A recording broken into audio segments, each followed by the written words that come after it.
Good morning, everyone. It's early, 8 o'clock. Little one's asleep. Yes, I have baby duty today. Love that duty. And it's been raining. It's been very dry. Very good rain. Probably will get more, which is wonderful. I know they're dry at the farm. The spring is dry under the house, and the spring house has very little water in it, so I know this will help. Yeah, so what do? I've said that before in videos. We have a wonderful fire department who will bring us water and fill the tank. Yes, for a very small amount to pay them, and no problem with that. They're all volunteer fire departments, so it's not like they're getting paid by the county or state or the country, which I find weird. When you live out in the country, you have to depend on people to volunteer to come and put a fire out. Well, anyway, odd one, but it is as it is.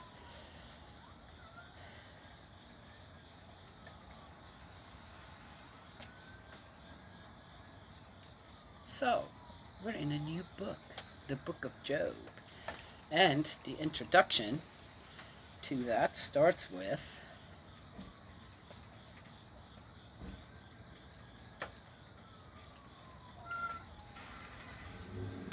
Introduction to the Wisdom Books. All right.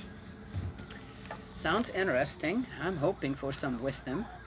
The 5 wisdom books of the Bible are Job, Proverbs, Ecclesiastes equals Kohelet, Ecclesiasticus equals Ben Sira, and Wisdom.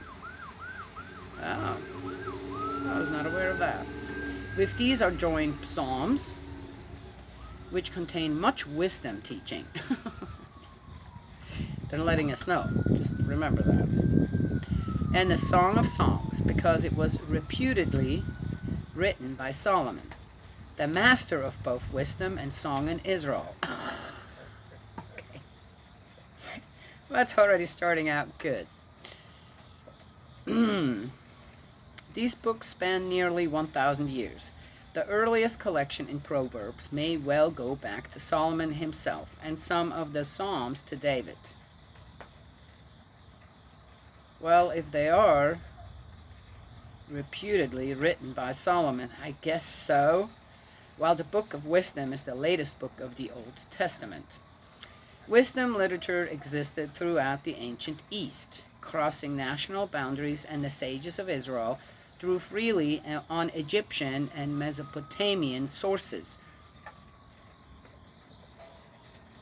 It concerned principally the practical science of living, sane counsels of common sense, and acute observations of character which would enable a young man to avoid pitfalls and make his way in life.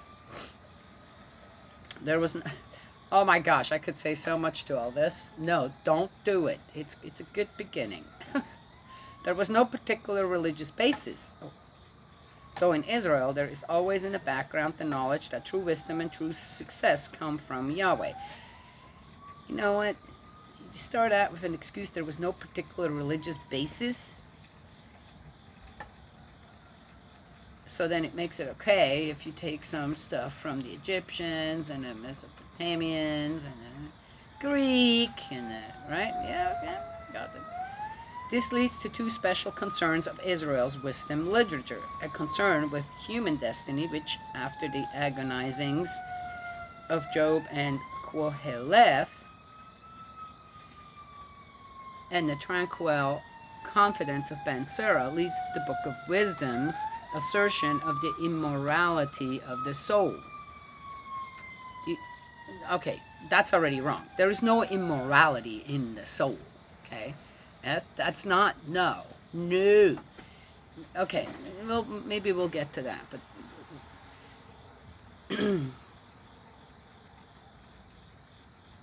the soul is fundamental part of our being, which is in the image of whom? There's no immorality there. It's somewhere else, though, or started somewhere else. And the other concern touches the origin of wisdom with Yahweh more and more clearly through Job and Ben Sira, until the latest section of Proverbs and the Book of Wisdom. There goes Elliot again. Eesh, cat with 99 lives.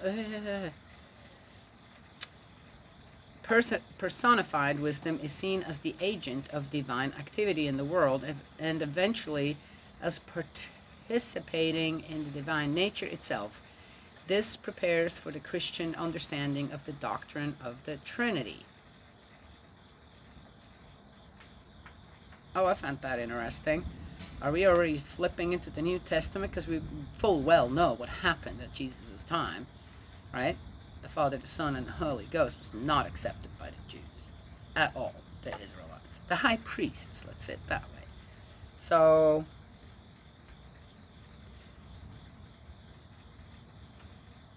well, anyway. So, the Book of Job. That was the introduction to the wisdom books. The Book of Job. I feel like this is so undermining my own intelligence in a way.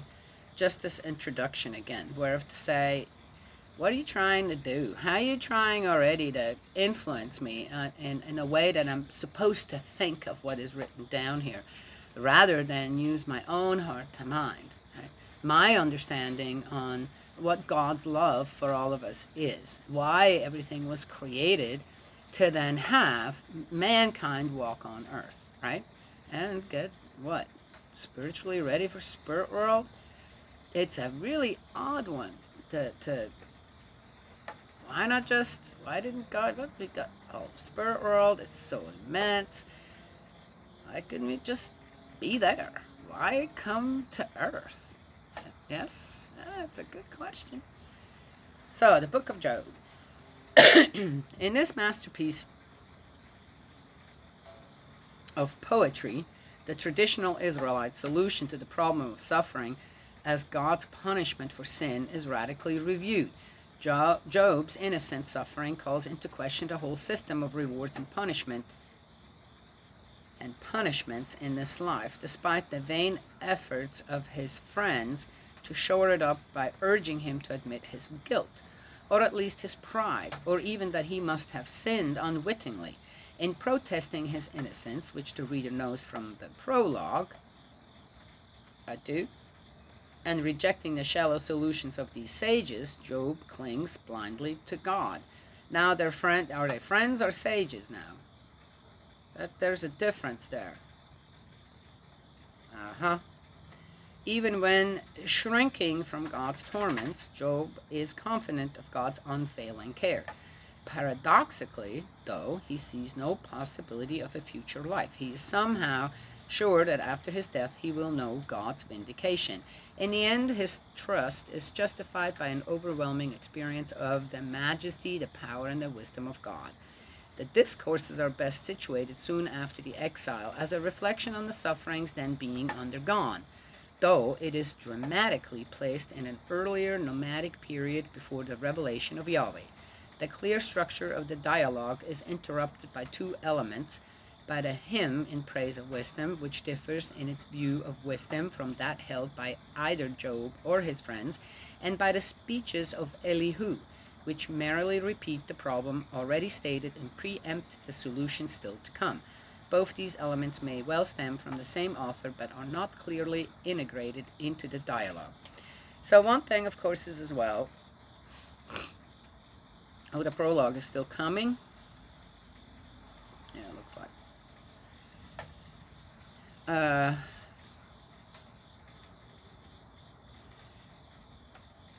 It's a masterpiece of poetry. What does that mean?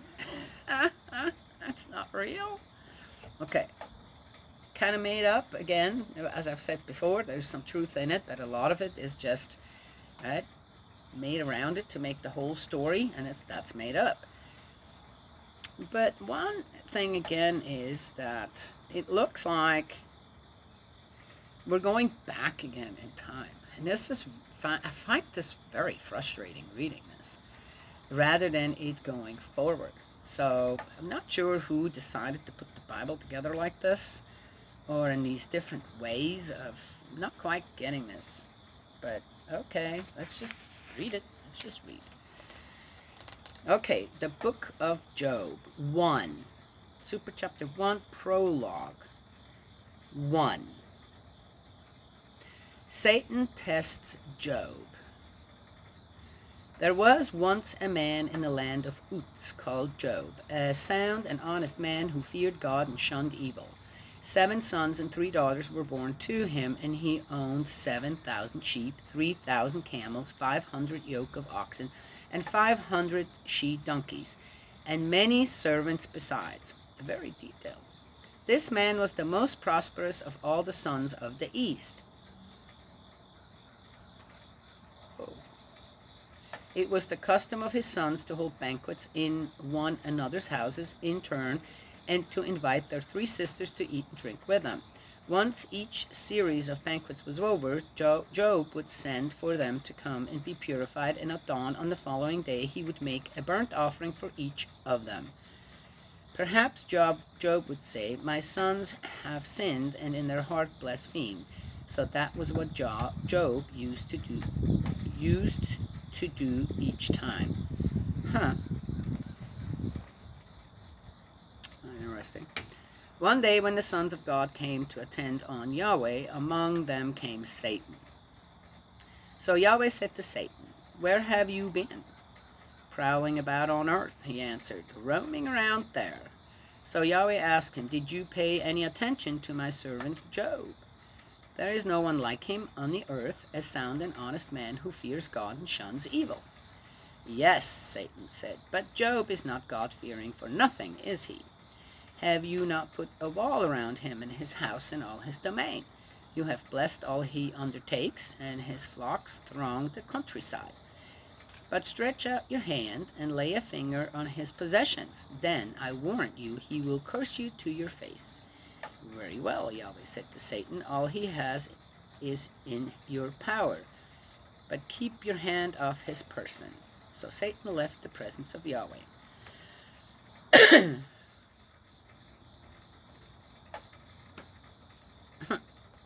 Okay.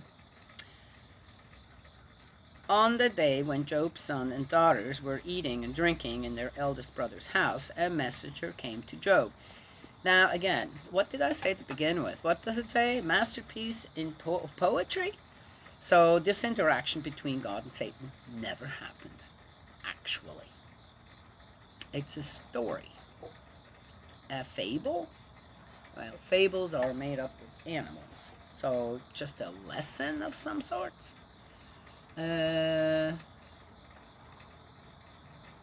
Parable. Someone made up a parable here between God and Satan. Okay. So it's man-made. This was never initiated by God again.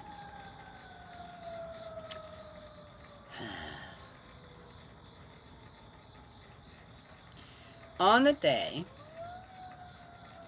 when Job's sons and daughters were eating and drinking in their eldest brother's house, a messenger came to Job. "Your oxen," he said, "were at the plow, with the donkeys grazing at their side, when the Sabaeans swept down on them and carried them off and put the servants to the sword. I alone have escaped to tell you." He had not finished speaking when another messenger arrived. "The fire of God," he said, "has fallen from heaven and burnt the sheep and shepherds to ashes. I alone have escaped to tell you." He had not finished speaking when another messenger arrived. "The Chaldeans," he said, 3 bands of them have raided the camels and made off with them, and put the servants to the sword. I alone have escaped to tell you." He had not finished speaking when another messenger arrived.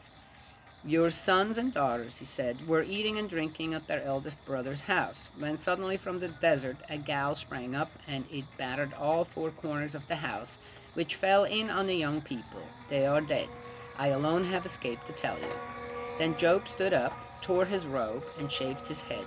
Then falling to the ground, he prostrated himself and said, Naked I came from my mother's womb, naked I shall return again. Yahweh gave, Yahweh has taken back. Blessed be the name of Yahweh. In all this misfortune, Job committed no sin, and he did not reproach God. Okay, that's the first part of Job.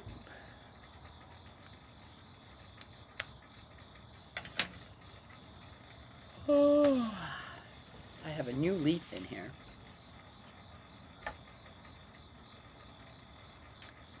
It's a jade plant my son gave me. It's growing beautifully. And it's getting to be fall time. I'm not too concerned. A few leaves will turn yellow and fall off. It's a normal thing to happen, which gives the leaves that are coming out on top, which the plant's now pretty big, more strength.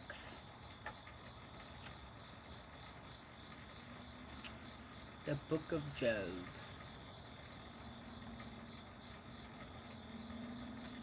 I never knew quite what to do with that book, though, in a way, right? It is such a comforting story as well, right? Especially when we are faced with loss, this and that. In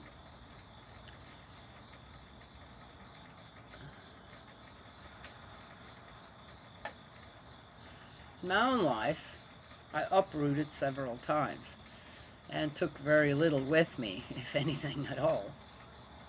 And I don't know, for some reason, I've never had a problem leaving possessions or even money, valuable things behind for other people to use or to be available to them if they needed it. Taking care of what I'm not there for anymore, for example. And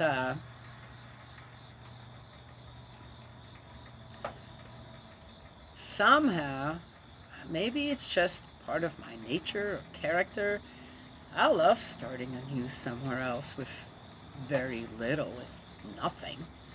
And, you know, okay, where we live here, there's just so much to reuse, okay? I mean, I'm saving the egg cartons for next year to start the seeds, right? Starter seeds for the garden. And I thought, oh, I'll make enough and I'll have a little plant sale right out here. I could do that here. I couldn't do that at the farm. People aren't going to drive 10 miles up on top of a mountain, right? I'd have to go down into town. Well, I can't do that anymore. But here I can. Yes? Oh, all these new opportunities open up where, yeah, I can still make a little money or something. And invest very little, if any money at all. Anywho, so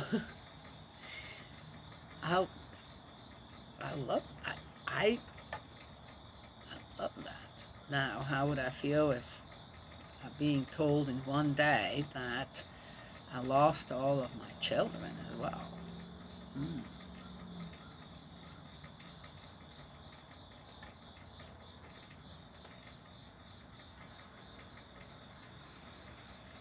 But again, is that really God and Satan?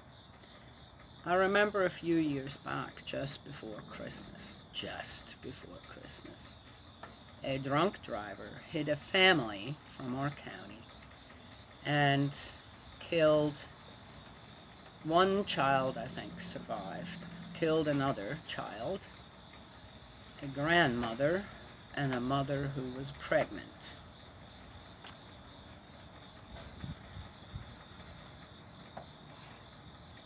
That is a lot of loss in a family. And it wasn't due to God's desire and will that that happened. It was because someone got behind the wheel. Behind was driving a car under the influence of way too much alcohol. So, whose decision was that? Was that either Satan or God's decision? choice.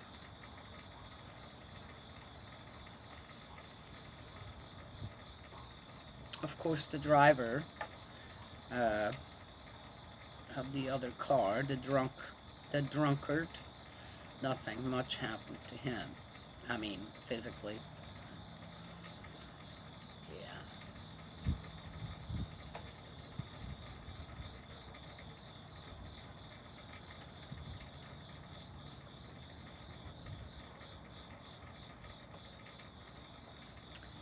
I would say that with most everything, even natural disasters, if you build your house on the sand, then you're going to have to expect for it to sink into the ocean or overtaken.